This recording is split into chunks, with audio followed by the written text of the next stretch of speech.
Bienvenidos al curso de combinación de molienda primaria, molienda secundaria y granulometría. ¿Listos para zambullirnos en el fascinante mundo de la reducción de tamaño en la minería? Pues claro, imagina que tenéis una montaña de roca y que hay que convertirla en polvo fino, casi como harina, para extraer los minerales valiosos que esconde. Ahí es donde entra la combinación. Exacto, como buscar una aguja en un pajar, pero a escala industrial. Vamos a explorar cómo se trituran y clasifican esos minerales, centrándonos en la molienda primaria y secundaria. Y en el papel crucial que juega la granulometría, el estudio del tamaño de las partículas. Y no solo nos quedaremos en las definiciones básicas, profundizaremos en los mecanismos que hacen posible la combinación, desde la compresión hasta la fricción. Incluso descubriremos cómo se calcula la energía que se necesita y cómo la elección del método de molienda afecta a la eficiencia. Suena apasionante.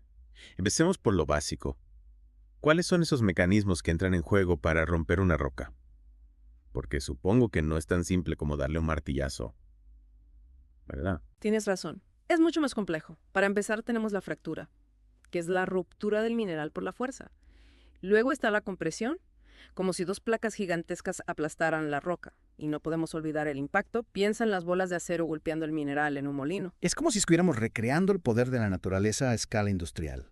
¿Y mencionaste la fricción? ¿Cómo funciona eso exactamente? La fricción ocurre cuando las partículas se rozan entre sí o contra las paredes del molino, desgastándose poco a poco. Es como cuando lijas una superficie para alisarla. Y por último, aunque no menos importante, tenemos la abrasión, un desgaste gradual que también contribuye a reducir el tamaño de las partículas. Entiendo. Entonces, dependiendo del tipo de molino que se use, algunos de estos mecanismos serán más importantes que otros. ¿No es así? Efectivamente. Por ejemplo, en un molino de bolas, el impacto es la clave, mientras que en un molino de trisión la fricción es la protagonista. Cada método tiene sus ventajas y desventajas, y la elección dependerá del tipo de mineral, el tamaño que necesitemos, y la eficiencia energética. Hablando de eficiencia, el consumo de energía debe ser un factor crítico en la molienda, ¿verdad? Después de todo, estamos hablando de mover y triturar toneladas de roca. Totalmente. La molienda consume muchísima energía y optimizar este aspecto es vital para que cualquier operación minera sea rentable. De hecho, existen fórmulas para calcular la energía necesaria, como la teoría de Bund, que relaciona la energía con el cambio en el tamaño de las partículas. Y esa teoría se aplica a todos los tipos de molienda. Principalmente se usa en moliendas Sacchi de bolas. Hay otras como la de Rittinger, que se basa en la superficie creada al moler. La elección de la teoría depende del tipo de molino y del material. Pero en resumen, cuanto más pequeñas queramos las partículas, más energía necesitaremos. Tiene sentido. Ahora que ya conocemos los mecanismos básicos y la importancia del consumo de energía, pasemos a la acción. ¿Cuál es el primer paso en la molienda primaria? El objetivo principal de la molienda primaria es reducir el tamaño del mineral que viene de la trituradora. Para ello, se suele utilizar un molino SAG o molino semiautógeno. Semiautógeno suena algo futurista. ¿Puedes explicarnos qué significa? Claro, a diferencia de otros molinos que solo usan bolas de acero, el molino SAG aprovecha el propio mineral para parte del proceso de molienda. Espera, las rocas se mueren entre ellas. Eso es ingenioso. Exacto, dentro del molino SAG hay bolas de acero gigantes, pero también grandes trozos del propio mineral, llamados pebles.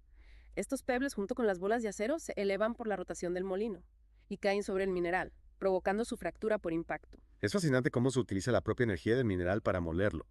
Pero ¿qué pasa con los trozos que no se muelen lo suficiente en el molino SAG? Ahí entra en juego el circuito de chancado de pebles. Los trozos más grandes que no pasan por la parrilla de descarga del SAG se separan y se envían a este circuito. ¿Y qué ocurre en este circuito? Simplemente se trituran esos trozos grandes. En esencia, sí. El circuito de chancado de pebles reduce aún más el tamaño de esos trozos. Los pebles se usan trituradores especiales como las de conos o de mandíbula para triturar los pebles hasta un tamaño adecuado para que vuelvan al molino SAG. Es como un ciclo donde los trozos más grandes se reciclan hasta alcanzar el tamaño deseado. Me recuerda a un juego de Tetris. Buena analogía. Y este circuito es esencial para que el molino SAG funcione a pleno rendimiento. Al asegurar que solo entran trozos de tamaño adecuado, se evita la sobrecarga y se maximiza la eficiencia energética. Claro, tiene mucho sentido.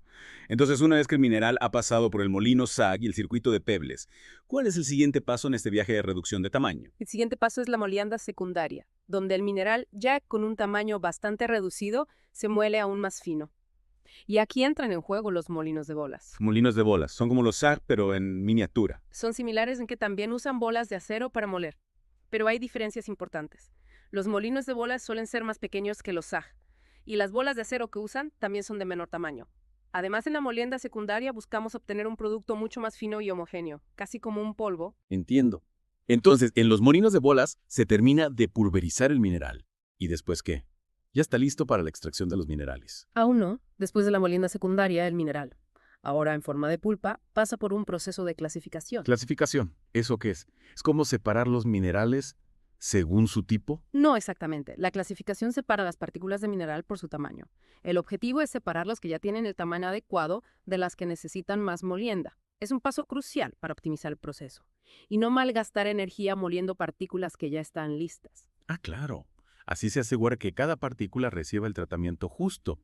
¿Y cómo se hace esa separación? Hay diferentes equipos, pero uno de los más comunes en minería son los hidrociclones. ¿Y sus ciclones? ¿Qué son exactamente? ¿Tienen algo que ver con los ciclones que vemos en la naturaleza? Buena pregunta. Imagina un cono invertido con una entrada tangencial para la pulpa y 2 salidas. La pulpa entra al hidrociclón a toda velocidad, creando un movimiento de vórtice, como un pequeño tornado. Las partículas más pesadas por la fuerza centrífuga se van hacia las paredes del cono y salen por la parte inferior, mientras que las más finas y ligeras salen por la parte superior. Es ingenioso cómo se usa la física para separar las partículas. Entonces las partículas finas que salen por arriba son las que ya están listas para la siguiente etapa. Exacto. Estas partículas, con el tamaño adecuado, pasan a la siguiente etapa, que suele ser la flotación. Mientras tanto, las partículas más gruesas que salen por abajo se reciclan de nuevo al molino de bolas para ser molidas otra vez. Es un proceso continuo de molienda y clasificación, buscando obtener la mayor cantidad de partículas con el tamaño ideal. Al principio mencionaste la granulometría. ¿Podrías explicarnos mejor qué es y por qué es tan importante en este proceso? Claro, la granulometría es el estudio de tamaño de las partículas de un material. En minería, es fundamental para determinar la eficiencia de la conminución. Y en última instancia, la recuperación de los minerales valiosos. Entiendo, pero ¿por qué es tan importante el tamaño? ¿No sería mejor simplemente moler todo lo más fino posible? No es tan simple. Si bien un tamaño fino facilita la liberación de los minerales, moler demasiado fino también tiene inconvenientes. Inconvenientes. No lo entiendo. Si ya hemos invertido energía en moler, ¿por qué sería malo que las partículas sean muy finas? Moler demasiado fino implica más consumo de energía, lo que aumenta los costes. Además, puede ser perjudicial en etapas posteriores como la flotación, ya que las partículas muy finas tienden a flotar con más dificultad. Ah, ya veo. Es como encontrar el punto justo de cocción para una stella. Ni crudo ni quemado. Se trata de encontrar un equilibrio entre la liberación del mineral y la eficiencia del proceso. Exactamente. El objetivo es el tamaño de partícula óptimo que permite la máxima liberación del mineral con el mínimo consumo de energía y sin afectar negativamente a las etapas posteriores. Y aquí es donde el análisis granulométrico se vuelve crucial. El análisis granulométrico. ¿En qué consiste? Es como mirar las partículas con una lupa gigante. ¡Ajá! No exactamente. Aunque la idea es similar, el análisis granulométrico nos permite determinar la distribución del tamaño de las partículas en una muestra de mineral. Esta información es clave para controlar y optimizar los procesos de conminución y clasificación, asegurando que se obtiene el tamaño de partícula de adecuado para la máxima recuperación. Suena complejo. ¿Cómo se realiza ese análisis? Hay diferentes métodos, pero uno de los más utilizados es el tamizado. Consiste en hacer pasar la muestra por una serie de tamices con diferentes tamaños de malla. Tamices. Como en los que se usan en la cocina para la harina. Exactamente. Imagina varios tamices apilados, cada uno con un tamaño de malla diferente, de mayor a menor.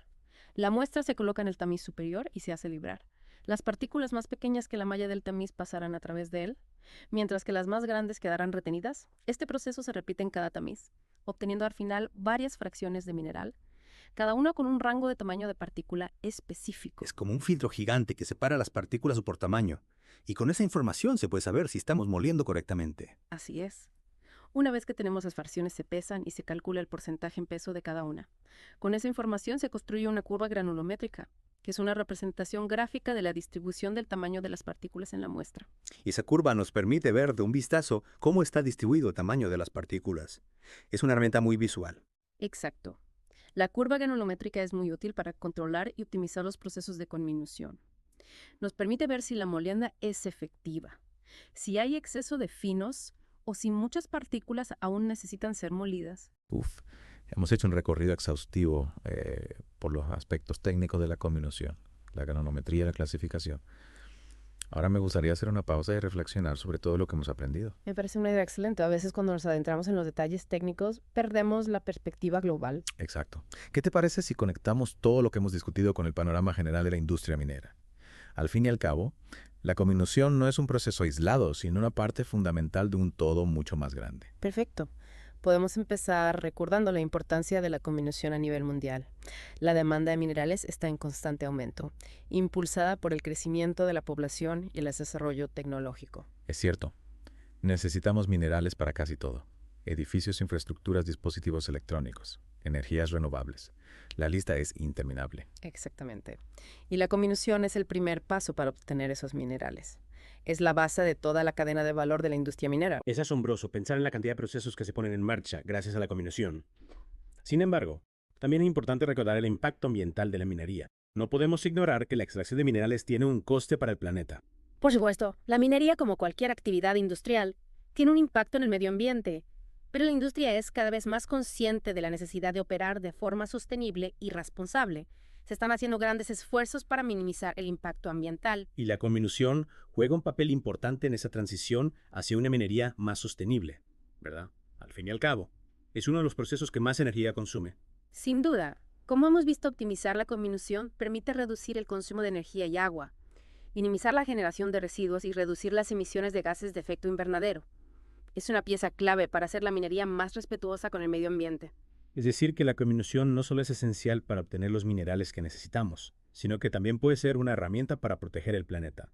Es una perspectiva muy interesante. Exactamente. La innovación tecnológica en la comminución está abriendo un abanico de posibilidades para una minería más sostenible. Hablando de innovación, me gustaría volver a las nuevas tecnologías que mencionaste antes, como la comminución por microondas o la biolixiviación. ¿Crees que estas tecnologías serán la clave para una minería más sostenible en el futuro? Sin duda representan un cambio de paradigma en la forma en que procesamos los minerales. Tienen el potencial de ser mucho más eficientes y sostenibles que la comminución tradicional. Es emocionante pensar en las posibilidades que estas tecnologías pueden ofrecer. Pero ¿cuáles son los retos para su adopción? ¿Por qué no se están utilizando ya a gran escala? Bueno, como cualquier tecnología emergente, enfrentan desafíos. Uno de ellos es el coste. Suelen ser más caras que la comminución tradicional, al menos al principio. Claro, es normal. Las nuevas tecnologías suelen ser más caras al principio, pero a medida que se desarrollan y se implementan a mayor escala, los costes se reducen. Es una cuestión de tiempo. Exacto. Otro reto es la necesidad de adaptar las infraestructuras existentes. No se trata solo de comprar un equipo nuevo, sino de integrar esa tecnología en todo el proceso productivo. Es un cambio que requiere tiempo, inversión y planificación. Entiendo. No es un cambio que se pueda hacer de la noche a la mañana. Pero si los beneficios son tan grandes, creo que la industria minera estará dispuesta a hacer el esfuerzo. Estoy de acuerdo. Los beneficios potenciales de estas nuevas tecnologías son tan significativos que la inversión vale la pena. Una minería más sostenible es beneficiosa para todos, para la industria, para el medio ambiente y para la sociedad en general. Es una visión inspiradora del futuro de la minería. Y creo que este deep dive ha sido un viaje fascinante por el mundo de la comminución. Hemos explorado sus fundamentos técnicos, su importancia en la industria minera y su papel en la construcción de un futuro más sostenible. Ha sido un placer compartir este viaje contigo y con nuestros oyentes. Espero que les haya resultado tan interesante y enriquecedor como nosotros. Gracias por acompañarnos en esta inmersión en la comminución. Hasta la próxima.